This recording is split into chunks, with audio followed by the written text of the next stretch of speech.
Alors, on va construire un losange sur GeoGebra, sachant qu'un losange est un quadrilatère qui a 4 côtés de même longueur. Pour reporter une longueur, on se sert du compas. Alors, je vais commencer par faire une figure à main levée.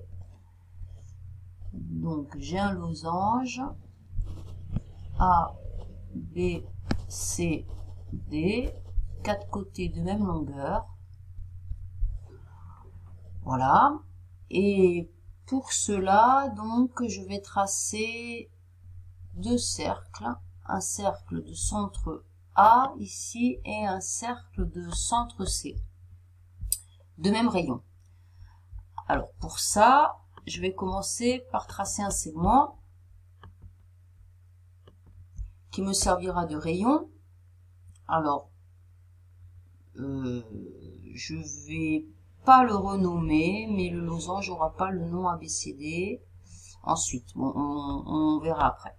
Donc, je vais tracer à l'aide du compas un cercle ayant ce rayon AB et de centre C. J'ai l'icône qui est toujours sélectionnée, donc ce rayon, un deuxième cercle de centre D.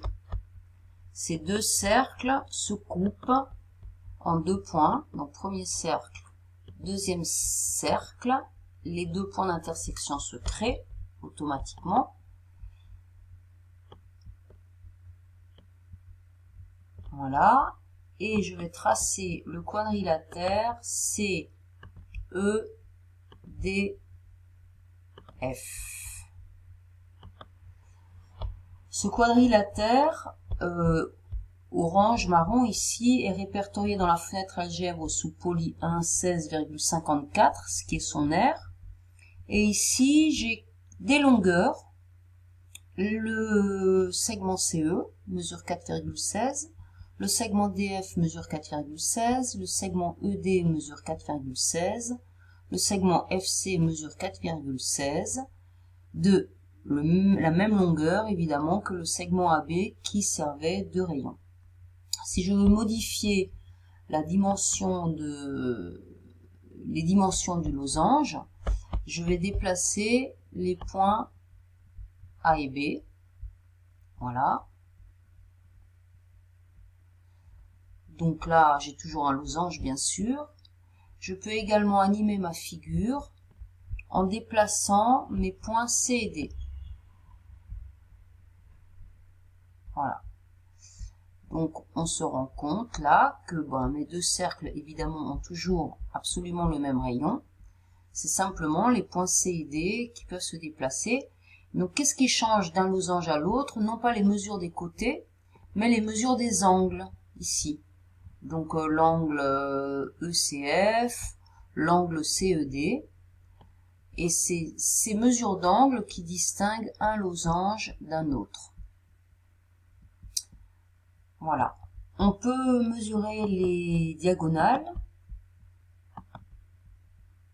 pour conjecturer le résultat qu'on avait déjà donné, à savoir vérifier que ces diagonales sont bien perpendiculaires. Donc pour ça, je vais créer le point d'intersection G et je vais mesurer simplement un des angles. Donc l'angle ici EGC, qui est bien un angle droit. Voilà.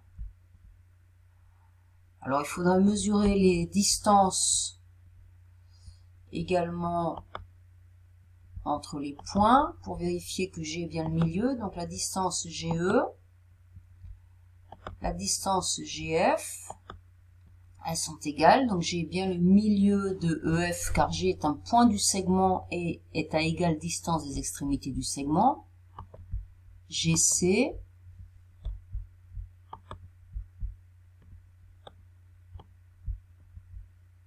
et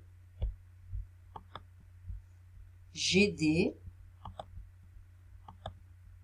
voilà, donc GC, G est à égale distance de C et de D, G est un point du segment, donc G est effectivement le milieu de CD.